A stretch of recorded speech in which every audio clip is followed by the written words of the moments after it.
అంటే ఏదో చేయాలి, ఏదో చేసేసేయాలి అని చెప్పేసి ఆతృతతో 25 ఎంజీతో మొదలైంది 100 ఎంజీ వరకు కూడా వాడేవాళ్ళు కూడా మనం చూస్తున్నాం అనమాట. అంటే చిన్న వయసులోనే అంటే 26, 30 ఏజ్ లోపల ఈ టాబ్లెట్ వాడడం స్టార్ట్ చేస్తే, ఈ మెడిసిన్ డోసేజ్ ఎక్కువ వాడుతూ ఉండడం వల్ల తరచుగా తలనొప్పి రావడం, వామిటింగ్ సెన్సేషన్, వామిటింగ్ చేసుకోలేకపోతున్న, తిన్నది బయటికి రావట్లేదు, లోపలనే ఉంటుందని చెప్పేసి చాలా మందిలో వచ్చేటువంటి కాంప్లికేషన్స్. ఇవి టెంపరరీగా వచ్చేటువంటి కాంప్లికేషన్స్. అదే మెడిసిన్స్ కంటిన్యూగా లాంగ్ రన్‌లో వాడుతూ పోవడం వల్ల ఏమవుతుందంటే, ఆ మెడిసిన్ ఎఫెక్ట్ అనేది వాస్క్యులర్ సిస్టమ్ మీద అంటే సర్క్యులేషన్ మీద, దాంతో పాటు న్యూరలాజికల్ డిజార్డర్స్ కూడా రావడానికి కూడా అవకాశం ఉంటుందన్నమాట. సో, ఏ మెడిసిన్ అయినా కానీ రెగ్యులర్‌గా ఎక్కువ రోజులు వాడకుండా దానికి రిలేటెడ్‌గా హోమియోపతి మెడిసిన్స్ వాడుకోవడం వల్ల, హోమియోపతి మెడిసిన్స్ వల్ల ఎలాంటి సైడ్ ఎఫెక్ట్స్ ఉండవు.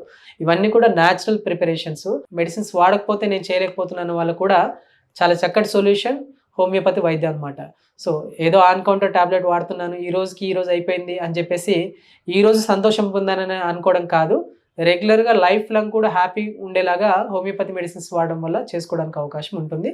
సో, ప్రీమెచ్యూర్ ఎజాక్యులేషన్స్ కోసం ఆన్ కౌంటర్ మెడిసిన్స్ సొల్యూషన్ కాదు. హోమియోపతి మెడిసిన్స్ వాడుకోండి.